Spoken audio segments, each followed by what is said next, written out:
with Mr. Mark Trowbridge, president of the Coral Gables Chamber of Commerce, and we are enjoying coffee from Cafe Demetrio, which is just down the street in Coral Gables, and we are having a red velvet cake and a delicious carrot cake, and we're enjoying each other's company. Very much so. The thing about you that just makes you so perfect for this position is your personality. Well, thank you. You know, they say that, you know, there are things you are born to do and that your general aptitude is geared toward. And of course, growing up as a kid in Ohio, I didn't know anything about chambers of commerce. But when I got involved down here on behalf of my former company, it was with a different chamber, and I took to it very, very easily. But part of it is just, you know, your comfort level with meeting people, even meeting them for the first time. You want them to feel as comfortable as they can be, but also almost like a friendship. And I know we met on Earth Day, but I already felt like I knew you because you'd already been talking a little bit to the community about what your plans were and the arrival here. And, you know, anytime somebody new comes to town, I always look at it as a two-pronged opportunity. One, to connect professionally, but also to say, what do you need to know about Miami that is not in a guidebook or, you know, in the press release or even in your early travails? Like, how can we, you know, inform you, engage you, and help you understand that? I always tell people, ask me whatever you want. It's completely off the record. Well, you know, it's hard to, like, answer that question because you don't know what you don't know. That's right. You know, like, I didn't know about Cafe Demetrio. That's right. Which is the coffee that we're having right now. And great the little coffee pastries. shop. You know what's great about this is it's not only a family-owned business, but it's in a historic building right here on Salcedo and Alhambra. I was always at Cafe Demetrio because they open super early. Yeah. So I could have a breakfast meeting, and then I would be there in the afternoon. And the thing is, I don't even drink coffee. You don't? But I drink Cafe Demetrio coffee. Well, that's what I got you. It's more like designer coffee. It is, and I got you the classic Cafe Demetrio coffee. That sounds perfect. So well, cheers to you and welcome. Thanks. One of the things that I recall when I first arrived here on the scene was the opportunity to really get to know not only the business community, but the people in it. And I already feel like you're doing that as well, and you're checking out what people are up to, because you obviously have a following, not only through the life of GableStage, but the fact of where you're located, I think puts you at an advantage because you're next to this beautiful historic property that is literally on every brochure that we send out selling and showcasing Coral Gables. But also, you know, you seem very dedicated, saying, who do I need to meet? Who do I need to meet next? Yeah, you know, I learned a long time ago that every theater, no matter how professional, is a community theater. That's right. You know, theater is not like film. You can't reproduce it over and over and over and send it out to the world. It's a very personal, you know, art form. And what's so great about GableStage is the intimacy and that it has this vibrant community all around it. And a lot of people ask me, people who aren't from here, is Coral Gables its own city? Fascinating. I know, and it is. And then they say, but are you like part of Miami? So the Biltmore is a great sort of story related to that, because if you look at their sign, it says Biltmore, Miami, Coral Gables. Because of the point you're speaking to, people may have heard of Coral Gables. They may not know its uniqueness, its history, its independence. I mean, we're close to 100 years old as a independent, incorporated city.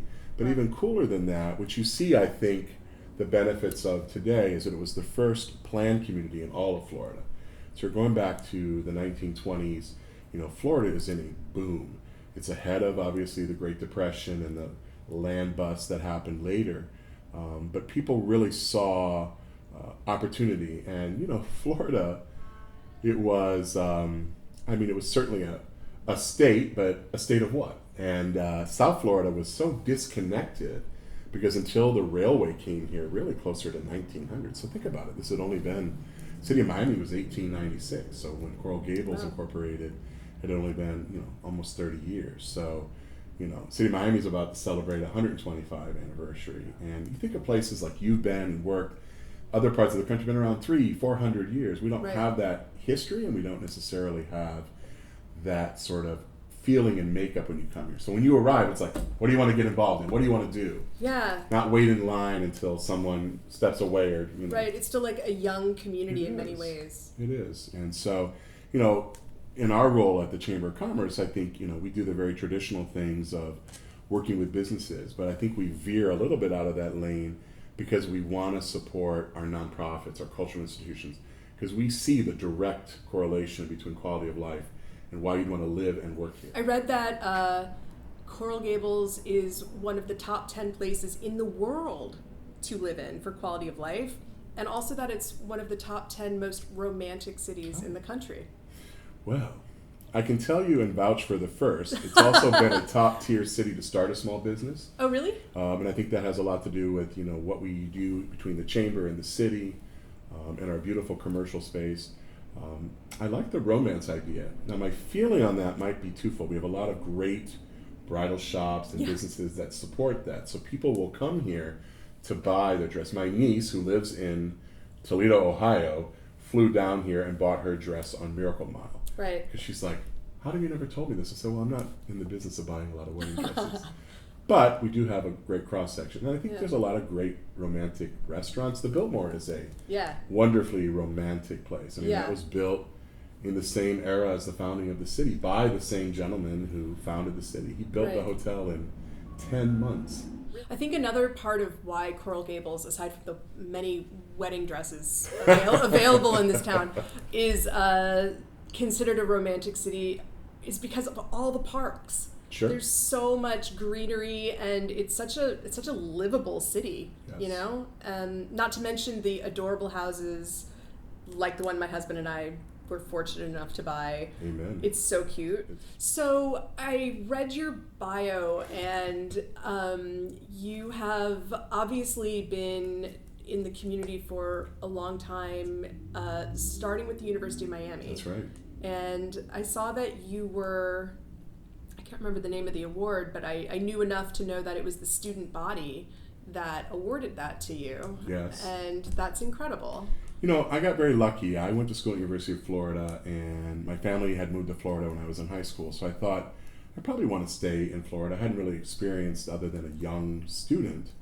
But I had, it was very much a job seeker's market. And so, I took advantage, and I went and interviewed up in Green Bay, Wisconsin in April, which meant that you basically walked in underground tunnels from building to building. Right. Now, I grew up in Ohio, so I'm not faint of heart, but even then I was like, oof. Rochester, New York, Baltimore, even Tallahassee. And so when I came here, one thing that Miami does is they love to showcase Miami. And they're always up. I'm sure you saw this in your own process interviews. Everything was a step above. It's like, come in on Tuesday night and stay an extra day on us. And I'm like, okay. And I'm 23 years old. I don't have any money. And they put me up on campus. And what was great was it was a great showcase of Miami and Coral Gables, but I could really see myself here. And so really it was great. And I thought, I'll be here 3 years and then we'll go explore. And then I was lucky. I got promoted there. And just my personality, it's really about the same. I'm just a little more irreverent now. And then, the Super Bowl came calling, and I really got talked into doing something completely unusual for me, which was take a huge risk. And so, but that is the reason I think I'm still here in Miami, is that I made connections in that 2 years with corporate America, people who were on that board, big fundraisers. But everybody will tell you that the greatest community connection, whether you're in Atlanta, St. Pete, Tampa area, or you're doing one, out in Glendale, is that the volunteers connect the community. Right. And they're so proud to not only represent Miami, but they're so proud to say, I'm doing something with the Super Bowl. And Miami's embraced that. And now it's a global prospect, because when we were doing the recruitment for the game a year and a half ago, our biggest team came from Minnesota. Really? They had hosted the year before. But they had so much fun that their group of, I kid you not, almost 100 volunteers all took their vacation at one time. Wow. And they came down. So the day they were doing orientation, I went to the headquarters. I wanted to meet these people. Yeah.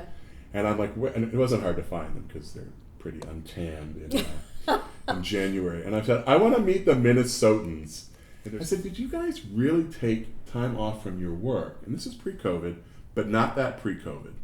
And they said, we had so much fun last year in Super Bowl 54 or 53, that we had to be here. And I'm like, thank you. That's amazing. They did our work for us in that regard.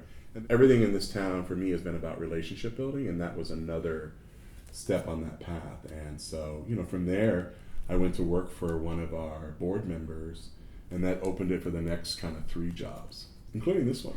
I mean, that seems like that's your superpower, is that you're a connector. I like that. Big time.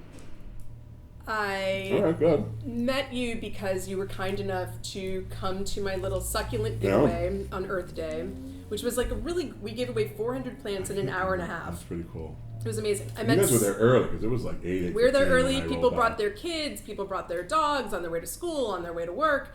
I met so many people, and it was so generous of you to come by. You gave me a card, and I had no idea that you were a succulent lover. Yeah. There are so many secrets to be shared right here. What's fun about that is, again, that whole idea of when people come to the community, it's kind of the twofold. It's like you're the new kid in the class, right? Yeah. So it's like, I got to meet you, got to size you up. Yeah. Like, what are you going to do? I'd read about you, because someone had forwarded me the announcement, who I think is a regular subscriber, so they maybe saw it first. And they just wrote me, "We have to get her." Uh-oh. So I wrote back, I think I know what that means. Like, get you to do something with us. Yeah. And we do a lot of fun I'm in. programming. I'm in. So, and I knew that right from meeting you. So when I pulled up, another young lady came to the window, and I said, "May I speak with Bari?" She goes, "Oh, hold on one second," because you were talking and another car that was going the other direction. I loved that you did that, though. That was just so warm. And it's very chambery, but it's more so me. I loved what you were telling me earlier, partly because I love the TV show Undercover Boss, but also because somebody once told me that the best way to invite a board into an organization is to have a board shadow different departments, different people for a day. And I've always been a little apprehensive of asking people for that, but I think that it's the best way in. So you said that you did that with chamber members. Yeah. When I started doing it, it was 2009, which was the Great Recession. Right. And so many of the businesses they didn't have money to advertise. They were lucky enough to be able to pay their team or keep the doors open. And so we came up with this idea, and I was not sure how it would go, because I know my limitations are significant, and I'm better behind a desk than I am behind a waffle iron. Yeah. I said I'm willing to try anything, and that's probably the best thing in that relationship was, try me, put me behind the bar and I'll make a drink, put me I went to Giardino Salads here, wonderful family-owned business. I think I was on the salad line for 4 minutes, and then they said, "We have another job we'd like you to try." So did you come over to GableStage and do a play or Actors we didn't Playhouse? do that, but I will tell you, and Joe, God rest his soul, would tell you this. I was always ready with a headshot. Yeah. Always willing to do a reading. I said, there's got to be some part. Oh yeah. Where there's somebody. Oh yeah. I think I live vicariously through my joy of coming to GableStage or Actors. It's why I'm involved with the New World School. Yeah. It's part of the University of Florida, so that's first and foremost. But it's when I go and watch our students and their dance recitals, or the theater students, the opera students, the musicians. That having that conservatory experience in downtown that almost nobody knows about, first of all, it makes me crazy. And then second of all, it's like, how do we keep that talent here? Because we have a lot of wonderful opportunities, but there's always this mindset, we've got to take you to New York, or you have to go to Chicago. Right. And listen, we take the students to New York to meet with potential agents. Patrice Bailey, who's been our longtime dean, obviously that's part of her work. And it's a big selling point for recruitment for the school. But when I talk with people who are looking at the school, I said, it's a blind audition, and we find then when the students get selected, they're the top of their class anyway. Right. In terms of that, we look at their musicality or their theatrics, and it's awesome that's here, but when I see some of them performing on your stage and others, I'm like, that is amazing. Now, how can we grow that for them? Right. And we have some wonderful theater companies here. One of the things I love about GableStage's mission and vision statement is that one of the top core principles is giving South Florida artists work. I mean, how could you have anything, less specific and focused? I mean, that is exactly what I think a theater company should do, in addition to producing great work. And GableStage obviously has a long history of producing original work. So when you go, I don't think I've ever gone to see something that I've ever seen anywhere else. I've always been really focused on what makes a theater company distinctive, and it's always about the place. Because if we don't tell our own stories, then who will? But think about Coral Gables. So at any given time, you know, pre-COVID and some companies moving around because of their physical space, you know, you had University of Miami producing over at Jerry Herman. You had you at GableStage. You had Barbara's group. There was the Area Stage company, which just moved south. They moved south just because the building is still in existing, existence, just physically has moved a little further south. A city of 50,000 people having potentially on one night 4 live theater companies in-house, in residence and performing. Right, it's amazing. That is amazing. Yeah. And, you know, again, to my earlier comment about quality of life, you know, how do we as a chamber help you in 3 different ways? 1, obviously promoting, you know, what your season is. 2, you know, can we be helpful to you in putting you in contact with potential board members? And then 3, the donor base. Because, you know, we're not a giant community where, you know, Coca-Cola's here, you know, or even some of the companies that are here, they're actually headquartered elsewhere. This might be their Latin American. Well, and also companies move to places where their employees can have the most excellent quality of life. I think that's even more at the top of the list. So if that was in the top 5, it's now top 2. Yeah, I wish I was better at not speaking. And, you know, everybody from, you know, my father, who was a engineer for United Parcel Service for 30 plus years. Engineers don't say much. No, but my husband calls him the professor. Okay. You know. He says what needs to be said. Right? And call that conservation. Exactly. Just using the words you need to use. But even though he was dealing with like receiving centers and like, you know, building the systems by which UPS delivers hundreds of thousands of packages every day, he always would put on a brown uniform and get on the back of a truck and deliver packages, you know. But he and, you know, many others have been like, keep your mouth shut for at least 3 months and just listen. And so go on a listening tour. Which is, you know, partly why I wanted to do these Brunch with Bari. I love it. And I watched your first one where you're literally sitting there and you've got sets around you, and I'm thinking, how delightful is that? Because we miss that. You know, of course. I am a regular goer, and I used to go to New York 3 times a year just to see shows. Right. Listen, I will tell you a true story. When they were casting Hairspray over at Actors. Perfect. I reached out to Barbara and I said, you know, it's not a huge part, but maybe you don't need an equity actor. You can save a few bucks. I said, I think I would do well in that. And she goes, oh, David is playing that part. Ah! He cast himself. Yeah, I saw a picture of him. Yeah. So we did, and he was beautiful in it. I love David. Did you do a walk-on though? No, and so what we did was, we always do a theater night. So we've done him at GableStage, we've done him at Actors. And I said, well, that year we'll do Hairspray because it's just such a popular show. Yeah. And we had actually a little food beforehand, but we had a hairstylist come and tease any woman's hair up into a giant Hairspray hairstyle if they wanted. And then I realized as I was sitting there, I wanted to not like it. I wanted to boo him a little. Yeah, of course you did. He did a great job. So, but I think if I had been raised by parents who were like, be more what you want to do versus make sure you can feed yourself and pay your rent, maybe there would have been a moment. Which is why I think I'm so connected to like New World School and what we're doing. Yeah. But I also love stories. I want to be an evangelist for every one of our members. Yeah. So when I sit and ask you, what are you doing or what are you thinking about? And you've shared a lot of that already in terms of what you're thinking. Yeah. We want to be able to retell that story. Yeah. My husband calls me a theater missionary.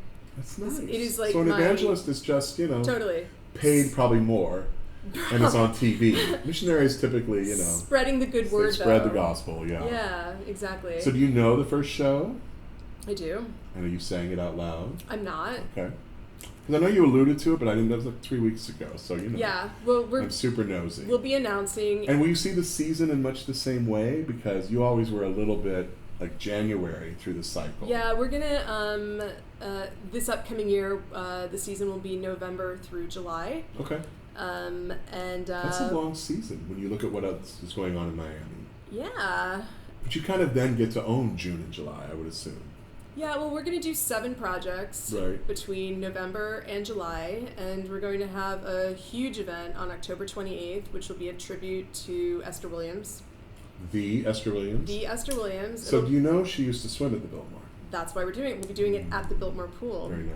With synchronized swimmers. Yeah.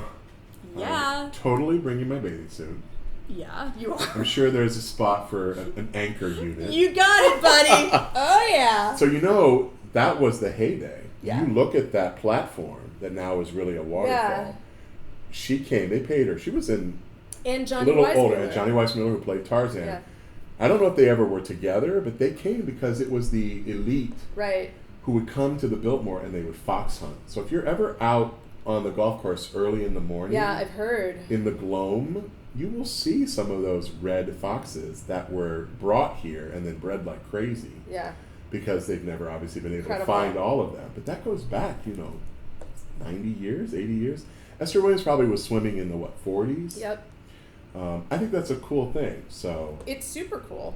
Tribute to Esther Williams. Oh, yeah. So that would be the kickoff to the season on October 28th, and everybody will be learning more in the next 3 weeks. Where do you find synchronized swimmers these days? Do they have troops locally? I asked because when the plaza opened, they hired and they had them in their pool. Yeah. And I thought it was the coolest thing, but I was also told it is not. It's not cheap. It's not cheap. It's not cheap. It's not cheap to find athletes who are also performers who have choreographed routines. So there actually is a group locally, and there's 2 popular groups nationally, both who have swimmers in Miami.